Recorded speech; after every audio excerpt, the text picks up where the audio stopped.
Bom, e agora vamos falar do mau tempo em São Paulo. Olha, os 6 primeiros dias de junho foram de chuva, muita chuva na cidade e no estado também. A tempestade no final de semana deixou 2 pessoas mortas no interior do estado e vários municípios debaixo d'água.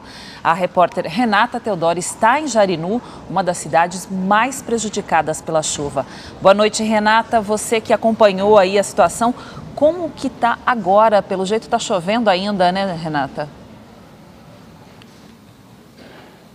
Olá, boa noite, Cláudia, Sérgio, boa noite a você que acompanha o Rede TV News. Pois é, Cláudia, choveu durante o dia todo aqui e os estragos que as fortes chuvas deixaram aqui no município de Jadiru, interior de São Paulo, acabaram deixando 50 pessoas feridas e uma mulher morreu. Ela tinha 48 anos de idade, estava num ponto de ônibus que acabou sendo atingido por vários raios. Agora, assim que a nossa equipe chegou aqui, Cláudia, eu, o Marcelo Camargo e o Thiago Rodrigues, o que a gente via era uma cidade destruída. Como a gente vai mostrar aqui, por exemplo, várias árvores caídas, casas destelhadas e 80 famílias ficaram desabrigadas. Essas famílias agora elas devem ir para escolas e ginásios aqui da região. E agora eu vou conversar com o Marcos Vinícius, que estava ao lado dessa pessoa que acabou não resistindo aos ferimentos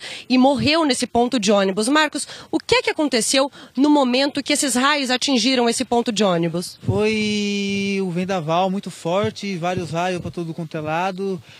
Esse ponto acabou caindo nas telhas de cima desse ponto, atingindo uma senhora. Eu estava do lado, muitos raios. Aí um ferro do catroque pegou e atingiu a cabeça dela. Ela caiu gravemente ferida no chão. E nisso não teve como eu ajudar ela. Ela pegou, eu peguei e saí correndo. O vento era muito forte e estava todo mundo desesperado no momento.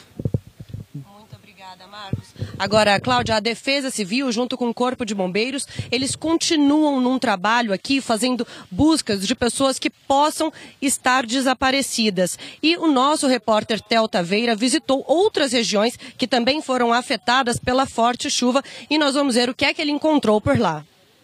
De longe, a imagem das casas destruídas em Campinas é desoladora. Bom, essa é a situação do quarto da Lilila. Não tem mais nada de telhado. Agora imagina para quem viu isso acontecer de perto. Teve gente que registrou o que sobrou depois do vento. Em algumas casas não foi muita coisa. Saiu o vidro dali de cima, a porta lá de baixo caiu. Neste condomínio, um muro caiu, bem pertinho dos carros estacionados. Olha os carros, arrebentou os carros aqui também. Vários bairros ficaram sem energia e com trânsito complicado. 120 árvores caíram em postes e ruas, segundo o Corpo de Bombeiros. Aliás, para eles, os próximos dias vão ser dos mais corridos.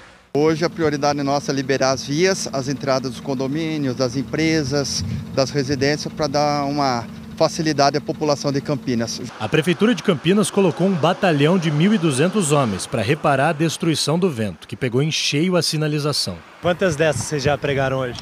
Umas 5, só aqui nesse lugar aqui. Foi nesse ponto da rodovia Dom Pedro I que a velocidade do vendaval chegou ao máximo, 120 km por hora, de acordo com a Defesa Civil.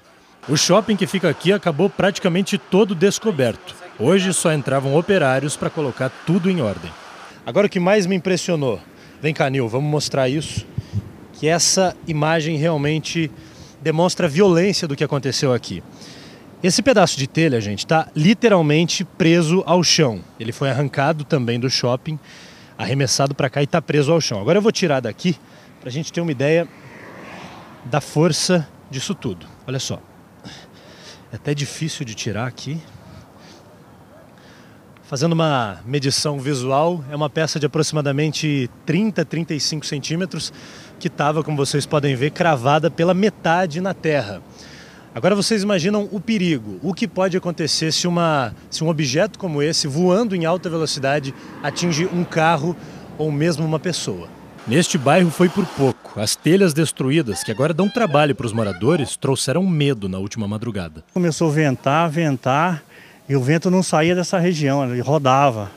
Eu estava em casa, abraçado com a minha esposa, tentando sair de casa, não conseguia. A Juliana e a filha não estavam em casa quando tudo aconteceu. Ainda bem, porque o estrago foi feio.